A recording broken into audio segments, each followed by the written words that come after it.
In this discussion, we will seek to understand some of the commoner presenting cardiac rhythms and how to approach them in the emergency department. The goal of this chapter is not to be all-inclusive or exhaustive, as there are many fine texts published regarding the topic. The goal, rather, is to provide a general approach to dysrhythmia management based upon current guidelines provided by the American Heart Association through the Advanced Cardiac Life Support course material. The most important part of dysrhythmia management is to focus on your patient and not the monitor. It is very easy to see crazy scribbles on the monitor and have a feeling that you need to do something immediately. Truthfully, the scenario requiring immediate intervention with electricity will occasionally present itself, but most dysrhythmias are stable enough for you to be able to think for a moment. The point? Don't panic.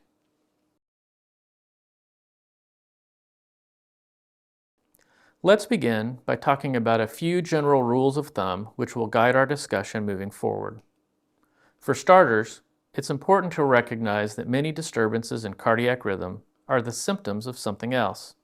For example, tachycardia may be the symptom of dehydration or some kind of shock, whereas bradycardia could be from hyperkalemia, heart attack, or drug overdose. Every disturbance of cardiac rhythm has an associated differential diagnosis which should be considered prior to treatment. The second rule of thumb is to treat rate before rhythm. Just like when driving a car, speed kills. In this case, it can be too much speed or not enough speed. With rare exception, which we will discuss later, we are treating speed or rate first. More to come on this. The third rule of thumb is that the stability of our patient or lack thereof will guide the aggressiveness of our care. For example, a patient with a rate of 170 may be very sick and unstable and require immediate interventions, while another patient with a similar heart rate may only complain of palpitations. To understand what is abnormal, it is useful to understand what is normal. In a normal rhythm, the cardiac pacemaker is the sinus node. The intrinsic rate of the sinus node is 60 to 100 beats per minute. In general, anything higher than this rate will be notated as tachycardia, and anything lower than this rate is said to be bradycardic. Normal sinus rhythm demonstrates a consistent interval between cardiac cycles and evidence of consistent atrial and ventricular conduction. Anything outside of this is considered to be abnormal in some respect, although not everything abnormal is necessarily dangerous, nor does it require intervention. Now, let's focus on some of the abnormal rhythms requiring our attention. Sinus tachycardia is a sinus rhythm with a rate between 100 to 150 beats per minute. Typical ECG findings include a P wave present before every QRS complex with little to no ectopy. QRS complexes are often narrow, although patients with a bundle branch block will display a wide QRS greater than 120 milliseconds. The thing to recognize regarding sinus tachycardia is that it is almost always in response to something and is rarely the primary cause of hemodynamic instability. It can be tempting to treat sinus tachycardia, and it can be even more tempting to attribute hemodynamic instability to states of tachycardia. The important point here is that sinus tachycardia is usually either a symptom or a compensation mechanism.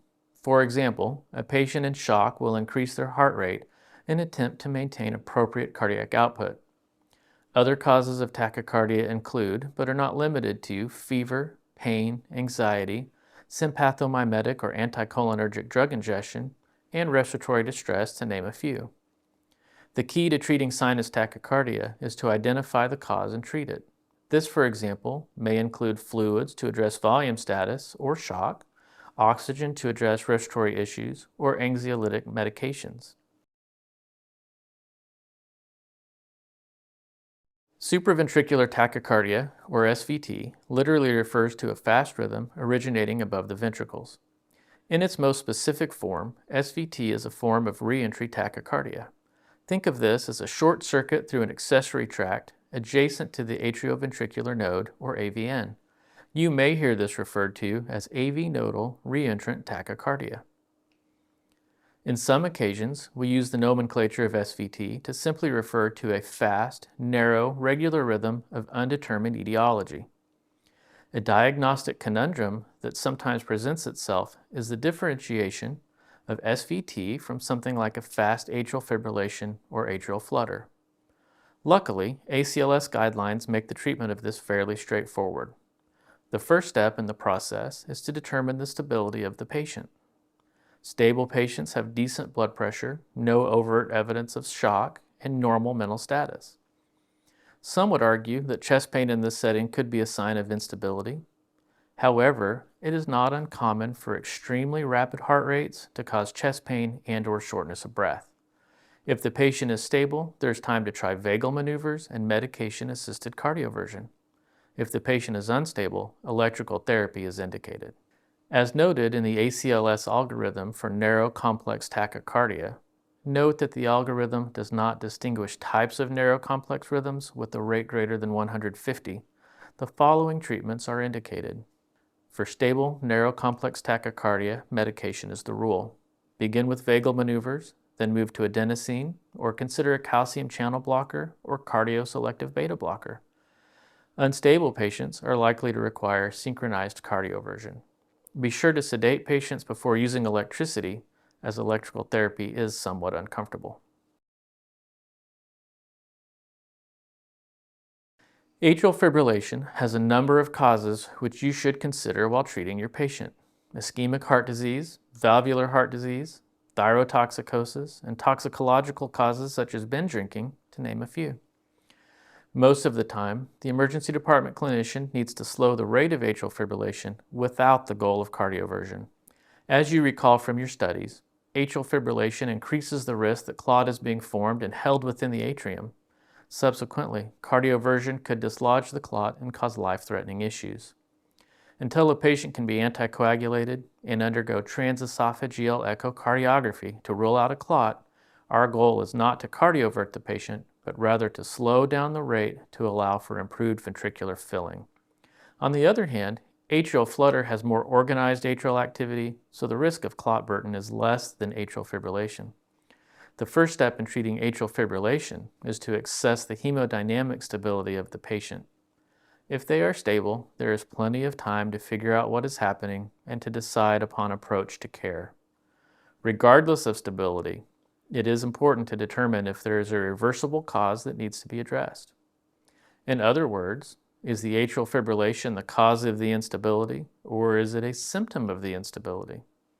If the decision is made to slow the rate because other potential causes and threats have been addressed, there are several options.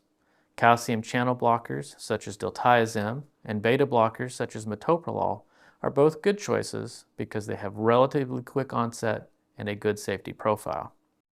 These medications can be titrated to effect. Amiodarone is another reasonable choice for treating rapid atrial fibrillation and is the first-line choice for some clinicians. Amiodarone is more likely to convert atrial fibrillation to sinus rhythm, so tread lightly. Finally, if a patient is unstable from atrial fibrillation, synchronized cardioversion may be the only option for treatment. Be sure to sedate the patient if possible prior to electrical cardioversion, but don't allow for significant delay. When evaluating patients with slow rhythms, it is important to understand the stability of the patient and to have an idea of the cause of the bradycardia. Often, bradycardic rhythms are fairly benign, especially if the deviation from normal is small. Patients with significant bradycardia may be unstable or relatively unstable and require prompt care. Bradycardic and hypotensive while supine. They may have altered mental status or chest pain.